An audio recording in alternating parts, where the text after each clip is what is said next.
Hi Busybugs, it's Miss Allie, and I'm here to show you how to do this math worksheet that we sent for this week. This is a nice little review for you to practice writing your numbers. So we're going to be using one die, a pencil, and your paper. I don't have the paper printed out because I don't have a printer at home, so that's okay. I put it on my iPad so I can use it that way.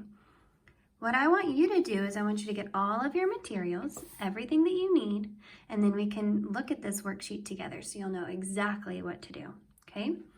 First thing you're gonna do is you're gonna roll your dice and you're gonna look at the number. What number did I get? Let's count it together. 1, 2, 3. Very good. I'm gonna draw, just like I have on my dice, in this first box. I drew 3 little dots, just like you see here. Next thing I'm going to do is I'm going to write it. Do you see how I have 5 and then I wrote the number 5?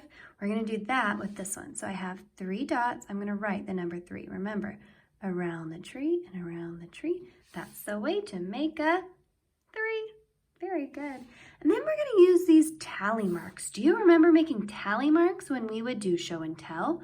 We would tally how many people brought one letter versus the other letter.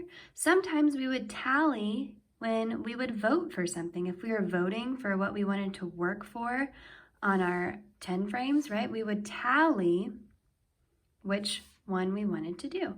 So we're going to practice making our own tally marks, and that's just making lines. 1, 2, 3. So I have 3 lines. And then here, these are all 10 frames. I'm going to use my 10 frame to show the number. Do 1, 2, 3 dots to show the number 3. Very good. We're going to do another one.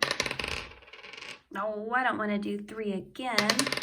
Let's try and do all the numbers. I can practice 5 just like the example shows. Let's practice 5 together. 1, 2, 3, 4, 5.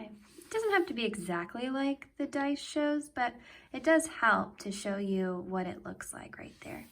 And then I'm going to write my number 5. Pull down, turn around, put a hat on, top.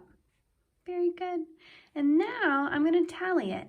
Do you see these tally marks up here showing the number 5? We do 1, 2, 3, 4, and then cross to show 5. Every time you show 5, you have a cross right there in the middle. Now I'm going to do 5 dots to show the number 5. There are a ton of ways that we can use this worksheet, Busybugs. You don't have to do it all at one time. This is tricky stuff, and this is going to help you learn how to recognize numbers on dice. We're really good at that already. But I also want you practicing writing your numbers, doing tally marks, and showing on a 10 frame. So there's a lot of stuff going on right now. If you want to just start by rolling your dice and then doing these first 2 columns, that's fine. You don't have to do all of this at the same time, okay? I can just roll my dice. Let's try and roll different numbers, right? I'm gonna practice them all. Let's see if I can get 1. We can practice, oops, that's not right. We can practice just our dot for our dice and our writing our number. Okay, so it's up to you how you want to use this worksheet. If you decide later on, you're like, well, I really like math and I want to just keep going, you can go back and you can fill these in at a different time, okay? There's all different ways you can use this. And if you want to do it again, print it out, you can do it again. You could even use 2 dice. I don't have another dice with me, but I could use 2 of them. I could add them up, and then I could write big numbers on here. How about that? So fun. All right, Busybugs, remember, if you have any questions, let us know, and we'd love to help you, okay? We'll see you soon. Bye.